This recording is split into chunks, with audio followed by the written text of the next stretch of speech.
Hello students, welcome to LMS family. உங்களுக்கு English எக்ஸாம்ஸில் synonyms and ஆன்டோனிம்ஸில் 6 on 6 வாங்கணுமா? அப்போ இந்த வீடியோ ஸ்கிப் பண்ணாமல் ஃபுல்லாக பாருங்கள். இதில் நம்ம யூனிட் 3ல் இருக்கக்கூடிய மோஸ்ட் இம்பார்ட்டண்ட்டான சினோனிம்ஸ் அண்ட் ஆன்டோனிம்ஸ் தான் பார்க்க போகிறோம். இதிலே உங்களுக்கு எல்லாமே கவர் ஆயிரும். இதை பார்த்திங்க அப்படின்னா யூனிட் 3ல் வந்துட்டு நம்ம எல்லாமே படிச்சிடலாம். போம் ப்ரோஸ் ரெண்டுமே நம்ம வந்துட்டு கவர் பண்ணி எடுத்திருக்கோம்.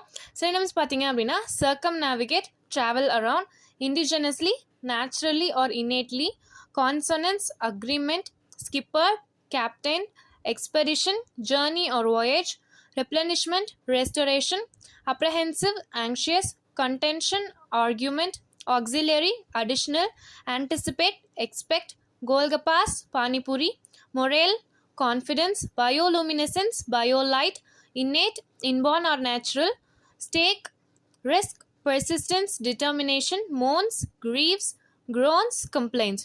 Antonyms பார்த்தீங்கன்னா indigenous, non-indigenous, tremendous, tiny, covered, opened, potential, incapability, anywhere, nowhere, accurate, inaccurate, moans, praise, replenishment, exhaustion, contention, agreement, anticipated, unexpected.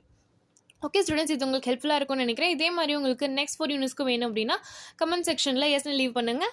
Next 4, 5, 6 and 7க்கு நம்ம இதே மாதிரி அப்புறம் இந்த வீடியோ உங்களுக்கு ஹெல்ப்ஃபுல்லாக இருந்துச்சு அப்படின்னா இந்த வீடியோக்கு லைக் பண்ணி உங்கள் ஃப்ரெண்ட்ஸ் கூட ஷேர் பண்ணி நம்ம சேனலுக்கு மறக்காம சப்ஸ்கிரைப் பண்ணுங்கள். அப்போ தான் நம்ம நெக்ஸ்ட் போட்ட வீடியோ உங்களுக்கு உடனே வந்து சேரும். ஓகே ஸ்டூடெண்ட், தேங்க்யூ ஃபார் வாட்சிங். பாய்.